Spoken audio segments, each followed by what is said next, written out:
Vous allez apprendre ici, grâce à des élus vertes, sénatrices françaises et eurodéputées, comment la France pourrait finalement devenir la Hongrie ou la Pologne. C'est très simple, c'est déjà dans la Constitution, c'est déjà dans nos institutions, c'est un rapport de 77 pages, absolument alarmant, absolument décourageant, mais qu'il faut absolument lire. Évidemment que les dernières présidentielles et législatives, pour moi, il y a un phénomène d'accélération. Ça, c'est une évidence. Voilà. Marine Le Pen, elle a fait ce score-là. Il n'y a pas eu des gens qui sont descendus dans la rue en masse comme il y avait eu en 2002. Il n'y a pas eu ça. Et je pense qu'il faut se regarder en face. On a en France un recul de la lutte antifasciste, de la défense de la démocratie et de notre capacité à se mobiliser pour ça. Viktor Orban, Premier ministre hongrois, il adore dire qu'en France, il y a des gardes à vue de journalistes, et il a raison. Et l'attaque contre la liberté d'expression, par exemple, depuis les attentats terroristes qui se renforcent à chaque gouvernement et qui s'est renforcée avec Macron, elle est réelle. Amis de la police, amis du café, amis de l'Europe, amis de la démocratie, passez votre chemin. Si vous voulez être en forme, ne regardez pas cette émission, car aujourd'hui, nous allons parler d'un truc extrêmement décourageant, démotivant, alarmant, mais d'une certaine manière génial. Depuis le début de la saison, au poste, il y a que des garçons. Il y a que des garçons, j'ai invité que des mecs et cetera. Donc là, il y en a marre. Donc cette semaine, on a beaucoup de chance. On a pour l'instant en invité que des femmes, puisque mercredi, nous aurons Dominique Simoneau, vieille amie très défavorablement connue de nos services, vieille amie, d'Au Poste, puisque je l'ai connue à Libération et aujourd'hui, elle est contrôleuse générale des lieux de privation. C'est le moment de se redresser. Vous allez passer hop et voilà, c'est parti. Bonjour mesdames, comment allez-vous? Ça va très bien. Bonjour, ça va bien. Gwendoline Delbos-Corfield, vous êtes eurodéputée verte, tandis qu'à votre droite, je veux dire à l'écran, Mélanie Vogel, sénatrice EELV des Français de l'étranger et coprésidente du Parti vert européen. Ça n'arrive pas qu'aux autres, qu'ils soient hongrois ou polonais. En France aussi, le choc autoritaire menace. Le groupe écologiste européen, dont vous êtes membre, vient de publier une étude de 8 juristes internationaux sur la capacité des institutions juridiques à maintenir un état de droit en cas d'arrivée au pouvoir de devinez qui. Alors ça, vous le dites pas dans votre rapport, j'ai tout lu, hein. Ou de dérive continue de ce qui nous arrive. Les auteurs ont appliqué la méthodologie dite du stress test, test de résistance opéré par la Banque centrale européenne pour éprimer la solidité financière des banques. Et votre but, c'est de passer le système juridique français à la question. Le bilan, alors j'avais écrit globalement alarmant parce que j'avais lu que le résumé, mais ce matin, j'ai terminé les dernières, pages. C'est pas globalement alarmant, c'est sur-alarmant. En gros, la France est prête à être, une Hongrie ou une Pologne, dans les mois ou les années qui viennent. Tout pour être en place. Pour être honnête, je pense que de toute manière, il n'y a aucun modèle qui est parfait, hein.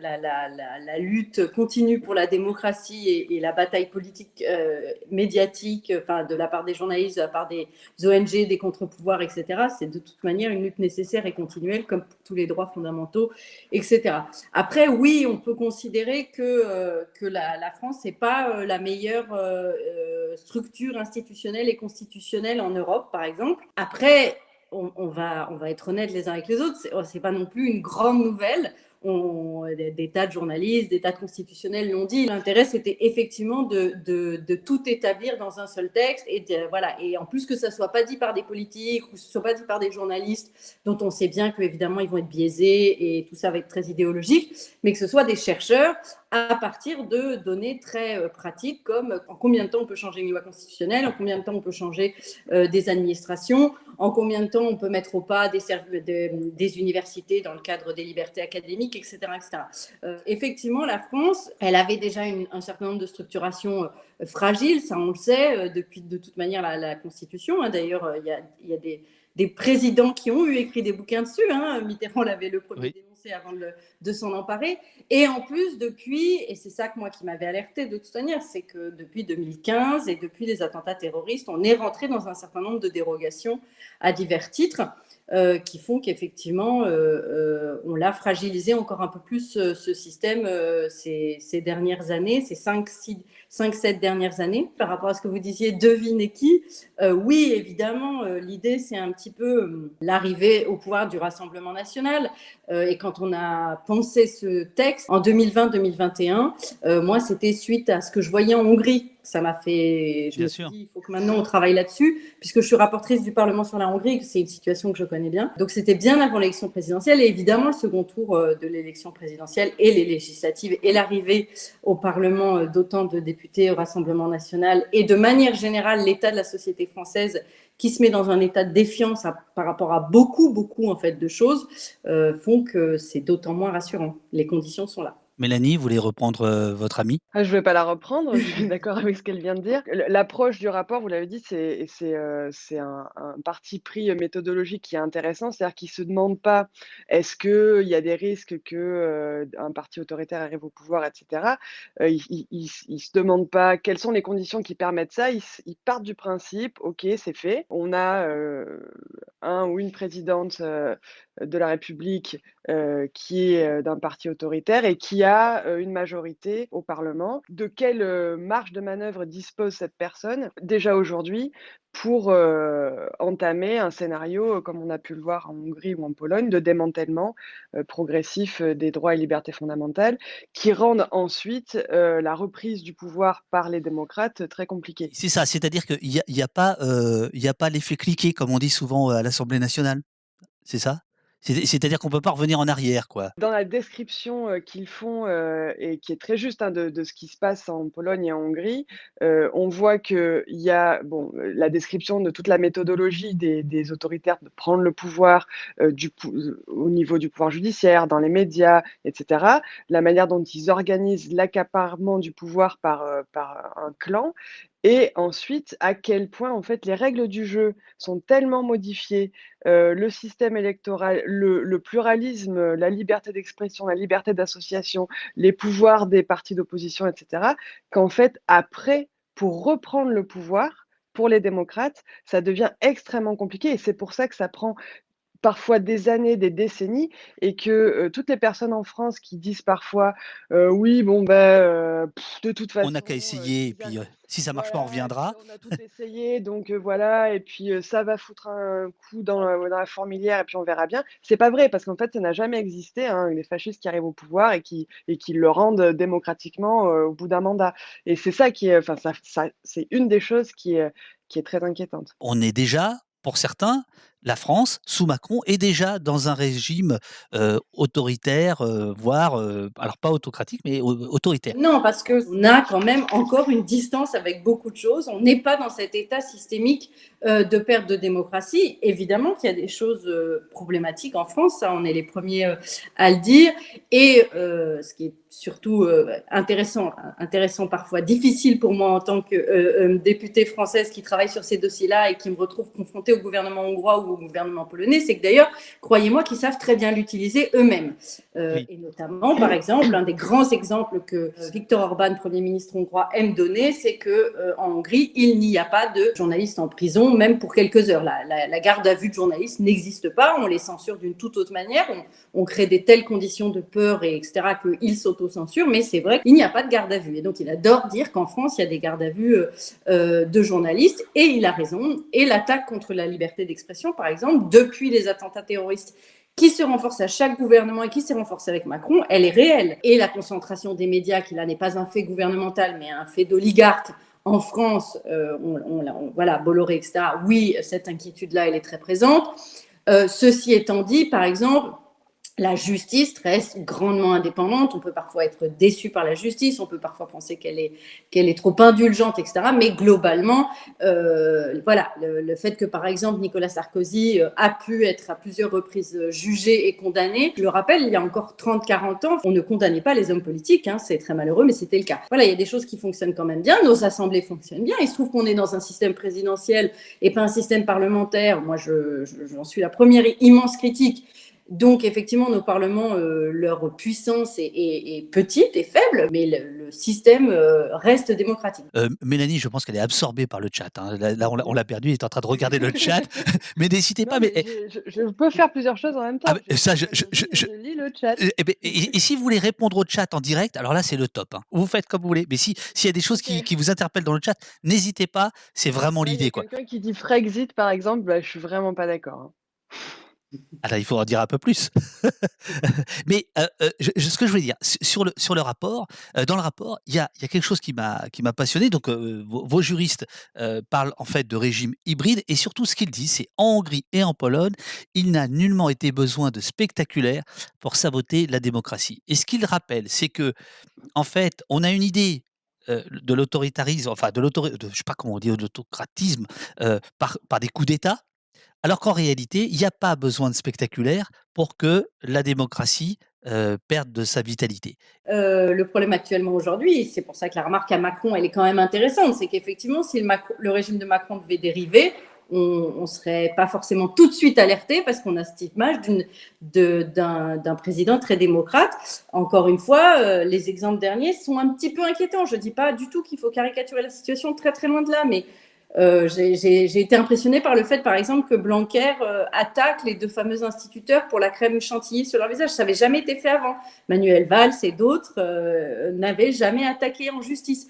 Et la justice s'est mise en quelques jours au service de cette histoire, alors qu'on sait qu'il y a des procès qui sont très encombrés et qui n'arrivent jamais. Donc on voit bien que oui, on a déjà des petites choses. Vous vous souvenez, en 2021, on a adopté la loi dite séparatisme, la loi confortant les principes républicains, machin, qui, dans son esprit, est une loi pour contrôler les corps intermédiaires, la société civile, et on Oui. en voit les effets maintenant, où on a à Poitiers un festival d'alternatiba, le festival des alternatives, où on a en gros des gens, des altermondialistes qui font des ateliers sur comment changer le monde et voilà. Le préfet demande l'arrêt des subventions du festival au motif que, comme il y a un atelier sur la désobéissance civile, vous comprenez, ça va à l'encontre des principes républicains. C'est aujourd'hui, avec une loi qui est déjà en place, avec un gouvernement qui est dit démocrate, et c'est extrêmement grave parce que c'est vraiment une emprise directe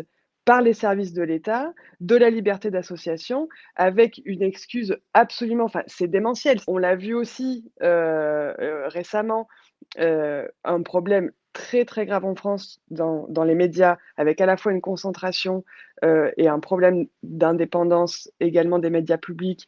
On a vu ce qui s'est passé avec le livre de Guillaume Meurice, là. Parce que je suis un peu taquin. Ah bon, c'est pas Vincent Bolloré qui vous dira le contraire. Il se trouve que comme le bouquin devait être publié par Editis, qui est une propriété de Vivendi, dont le principal actionnaire est Bolloré, eh bien, ça n'a pas trop plu à monsieur Bolloré, et donc pour l'instant, le bouquin n'est pas édité, au prétexte qu'en fait, il pourrait y avoir des contentieux juridiques si jamais il était publié. Je ne sais pas si tout le monde prend la mesure de la gravité de ce qui s'est passé. Ça peut paraître un détail parce qu'en soi, comme élément séparé, on ne voit pas à quel point c'est important. Déjà pendant la campagne législative où on a eu La République en marche, enfin Renaissance là aujourd'hui, qui dans un certain nombre de circonscriptions n'a pas souhaité donner de consigne de vote et a publiquement expliqué qu'en fait c'était la même chose entre des candidats du Rassemblement national et des candidats de la NUPES, même quand c'était des écologistes, en disant bah, en fait c'est pareil, de toute façon c'est les extrêmes. En mettant sur un pied d'égalité, même si on les aime pas, hein, les candidats de la NUPES, avec l'extrême droite, déjà c'est dramatique. Mais après l'élection, il y a eu quand même ce moment où on a élu dans des postes à responsabilité à l'Assemblée nationale des députés du Rassemblement national. Et ça, c'est quelque chose, c'est une barrière qui est tombée, des gens qui se disent démocrates, qui ont mis un bulletin, qui ont voté pour des fachos, pour les mettre à des postes de responsabilité. Ça va au-delà de la banalisation des idées, des thèses de l'extrême droite. C'est l'institutionnalisation C'est ça. de l'extrême droite au pouvoir.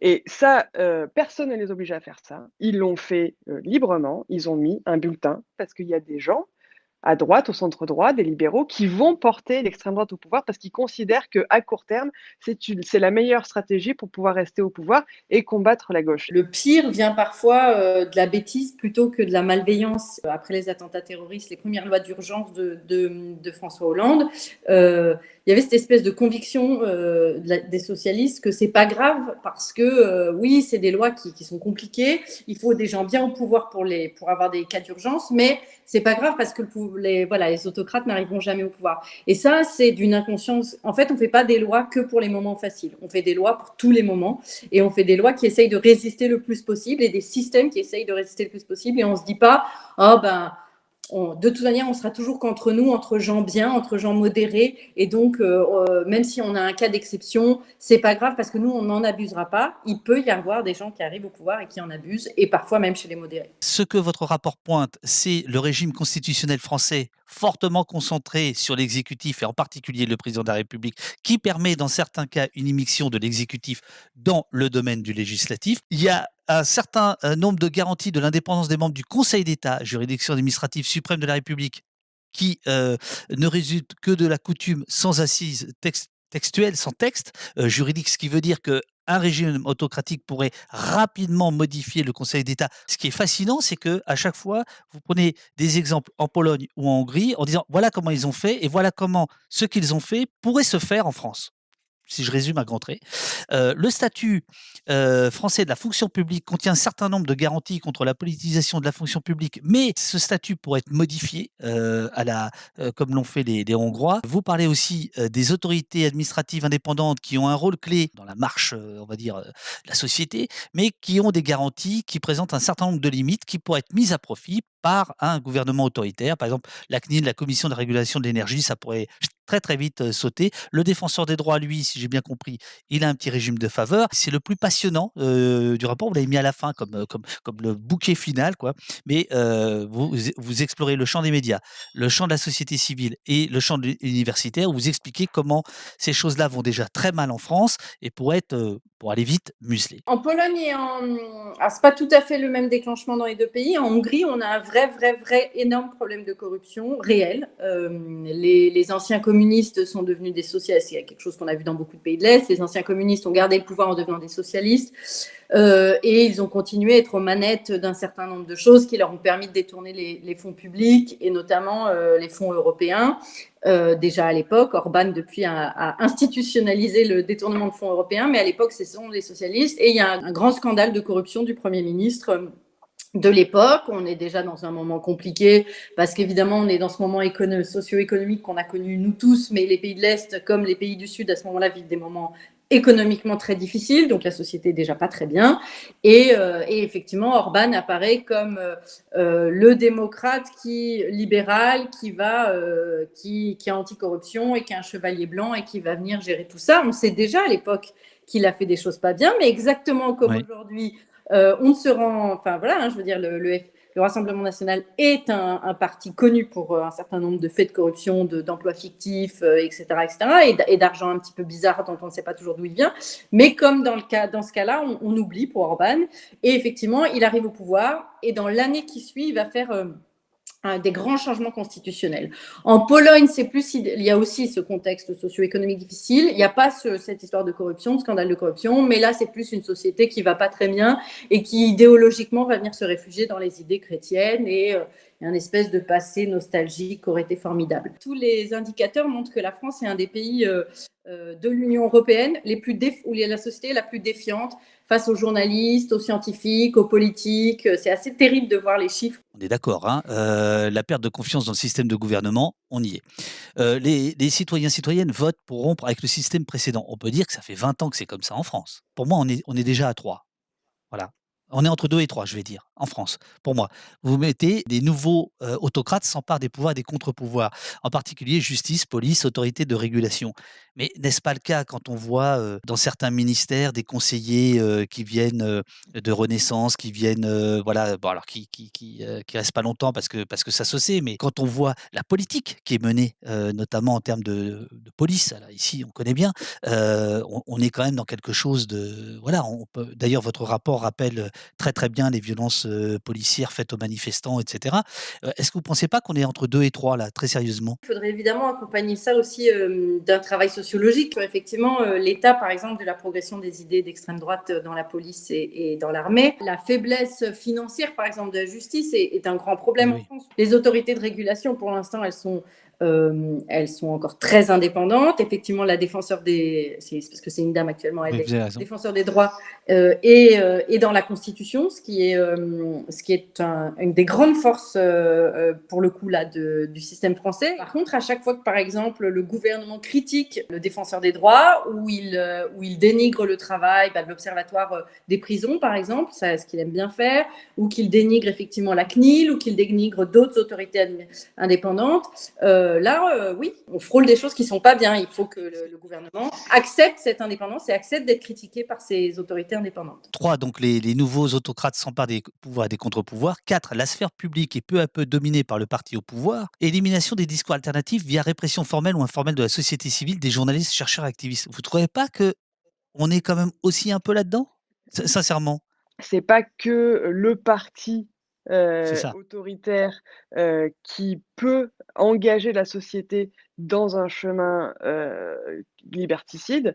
Pour tout un tas de raisons, des démocrates peuvent en fait être la source du chemin vers la fin des libertés publiques. Sentier battant, dans le chat qui dit ne pas avoir lu le rapport, mais en vous écoutant, il dit voilà: «Je pense que les constats sont largement dépassés et que les conclusions sont trop optimistes». Alors et comme il n'a pas lu et en fait, il y a pas de Ouais. conclusion, mais ça, on va en parler. Ouais. Mais non, non, par contre, il ajoute ce point-là que je trouve intéressant: «L'extrême droite en France est en avance sur les conclusions du rapport d'après ce que j'entends». Est-ce qu'il y a Alors, il y a pas de non, vrai mais, là-dedans? et un peu avant, il y avait la question de c'est présenté ici comme un déroulement et Bien, finalement, est-ce que les choses ne pourraient pas se passer en même temps? Évidemment, hein, voilà, c'est ça. oui, il y a le déroulement, il est pas forcément construit l'un après l'autre. Il y a aussi des phénomènes d'accélération. Évidemment, depuis les dernières présidentielles et législatives, pour moi, il y a un phénomène d'accélération. Ça, c'est une évidence. Donc, quand vous dites on a déjà beaucoup avancé, oui.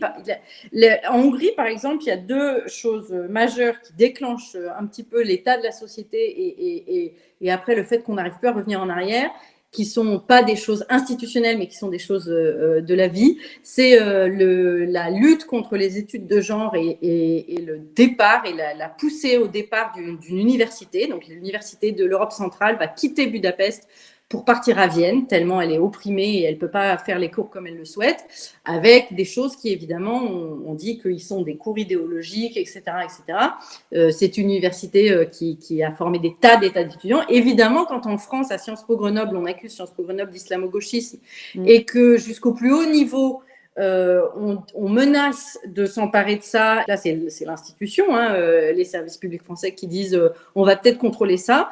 Oui, là, on peut avoir une inquiétude de la mainmise. De la même manière, ça a été dit là, l'Observatoire de la laïcité ou des associations qui récemment, à cause de la loi séparatisme, ont pu être accusées de ne plus être républicaines. Là aussi, la lutte contre les NGO, les organisations non gouvernementales, c'est le grand truc hongrois, de dire qu'elles sont toutes financées Par l'étranger?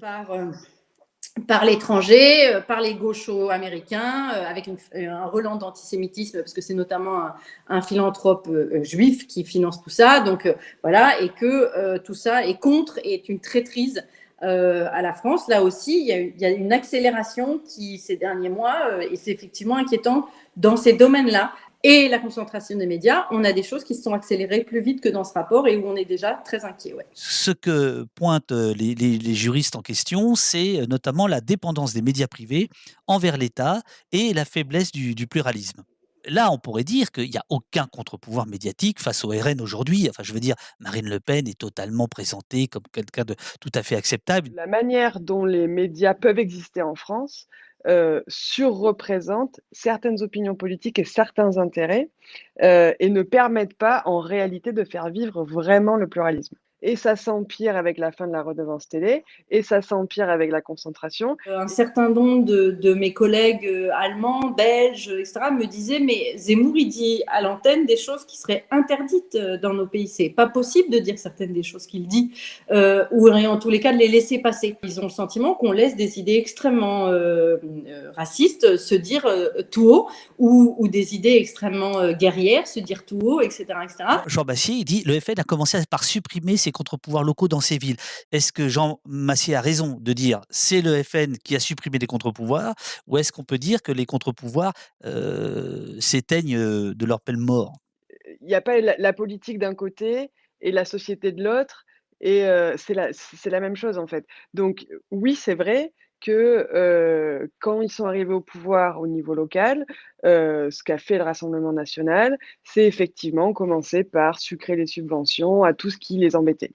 Moins il y a de contre-pouvoirs, plus la société accepte ces idées-là, puisqu'il y a pas, des contre-pouvoirs pour alerter et donc c'est un cercle vicieux qui se construit dans le temps. Des idées qui étaient, vraiment, outrancières et considérées comme en dehors de ce qu'il était acceptable de dire, dans la République il y a une dizaine d'années, sont aujourd'hui, des sujets, dont on peut débattre. Ce qui est probablement un des trucs les plus inquiétants, c'est l'abstention et les gens qui, en fait, ne regardent pas la télé, n'écoutent pas tout ça et ne pensent pas ça, mais n'ont pas un lieu ou même un désir peut-être pour exprimer leurs idées. Parce que il faudrait absolument pas croire que les sociétés hongroises ou polonaises sont 100 ans en arrière. Ça n'est pas le cas. Quand il y a des sondages faits auprès de la population polonaise, elle n'est pas anti-LGBTI. Elle n'est pas plus homophobe qu'une autre société européenne. Et pourtant, leur gouvernement met en place les lois les plus homophobes qui existent. Il y a une nouvelle loi atroce en Hongrie contre Atroce, l'avortement. atroce. Voilà. Ah, attendez, Atroce. je sais que l'heure tourne, mais enfin là, il faut prendre 30 secondes pour expliquer. Donc, les femmes Donc, qui...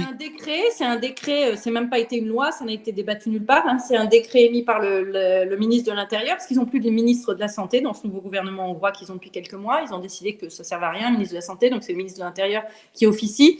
Et il a fait un décret qui dit que dans les formulaires qu'il y a à remplir au moment de l'avortement, il y en a un, c'est un formulaire à remplir et par la patiente et par le médecin qui doit faire entendre le cœur du fœtus.